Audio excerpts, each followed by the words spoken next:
اسی طرح سے حالت روزہ میں دانتوں کا علاج کروانے کے لیے ڈینٹسٹ کے پاس جانے کا مسئلہ. عام طور پر ڈینٹسٹ افطار کے بعد نہیں بیٹھتے ہیں. لوگ کہتے ہیں بھائی مجبوری ہے، مجبوری کی وجہ سے کہتے ہیں پھر ہمیں تو روزہ چھوڑنا پڑے گا. نہیں، حالت روزہ میں دانتوں کے علاج کے لیے جا سکتے ہیں. ظاہر ہے اس میں وہ انجیکشنز بھی لگاتے ہیں سن کرنے والے، وہ بھی لگوائے جا سکتے ہیں. بار بار منہ میں ظاہر ہے وہ پانی بھی ان کے آ رہا ہوتا ہے اور اس کو بار بار اس کو پانی کو منہ سے نکالنا بھی ہوتا ہے. بس وہ پانی حلق کے اندر نہ جائے، کوشش کریں کہ وہ کلی کر کے نکالتے رہیں. تو حالت روزہ میں دانتوں کے تمام ٹریٹمنٹ کروائی جا سکتی ہے، اس سے کوئی فرق نہیں پڑتا. انجیکشنز بھی لگوائے جا سکتے ہیں، منہ کے اندر بھی لگوائے جا سکتے ہیں، تو اس سے کوئی فرق نہیں پڑتا ہے. بس یہ کہ اس خون کو یا اس پانی کو جو بھی ہے وہ حلق سے نگلے نہیں، بلکہ اسے اگل دیں، باہر نکال دیں. اس کا انتظام وہاں پر ہوتا ہے. تو اس طرح اپنے روزے کو جاری رکھ کے دانتوں کا علاج کروایا جا سکتا. اچھا، اسی طریقے سے بہت سارے افراد ہوتے ہیں وہ بہت پریشان ہوتے ہیں کہ مسوڑوں سے عام طور پر بہت سے لوگوں کو ہوتا ہے کہ برش کر رہے ہیں تو کچھ خون نکل رہا ہے، یا ویسے بھی الگ سے بھی کچھ خون آتا رہتا ہے.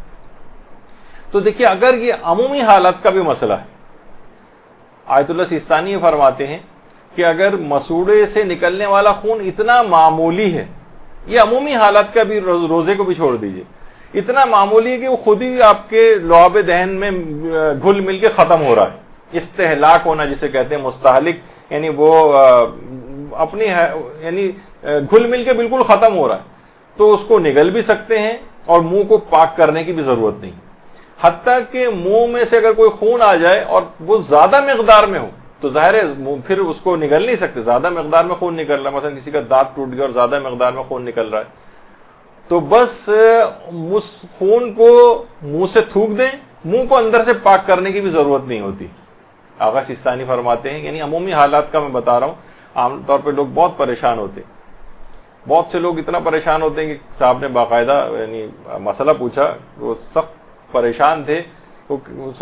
خیر یہ مسئلہ آگے چل کر آنا بھی ہے اسی درس کے اندر کہ مثلا اگر منہ میں کسی کے جو ہے وہ بار بار تھوک پیدا ہو رہا ہے تو وہ سوچتے ہیں کہ اس کو نگلنے کی ہمیں اجازت نہیں، ہمارا تو روزہ خراب ہو جائے گا. دن بھر بیچارے تھوک تھوک کے پریشان ہیں، ان کی زندگی اجیرن ہوئی جا رہی تھی. پھر ان کو مسئلہ بتایا تو کہیں جا کے سکون اور چین ان کی زندگی میں آیا. تو بس خون کے اندر یہ کہ بہت زیادہ مقدار میں تو صرف تھوک دینا کافی، لیکن کم، اتنی معمولی اور کم مقدار ہے کہ وہ تھوک میں گھل مل کے ختم ہو رہی ہے، تو نہ اس کو باہر نکالنے کی ضرورت ہے، نہ منہ کو پاک کرنے کی ضرورت ہے، نہ روزے کے اوپر کوئی فرق پڑتا ہے. ہاں البتہ توجہ نہیں تھی اور بے اختیار اس خون کو نگل لیا تو روزہ بھی اس سے صحیح رہتا ہے، لیکن زیادہ مقدار میں ہو تو اس کو پھر باہر نکالنا پڑے گا.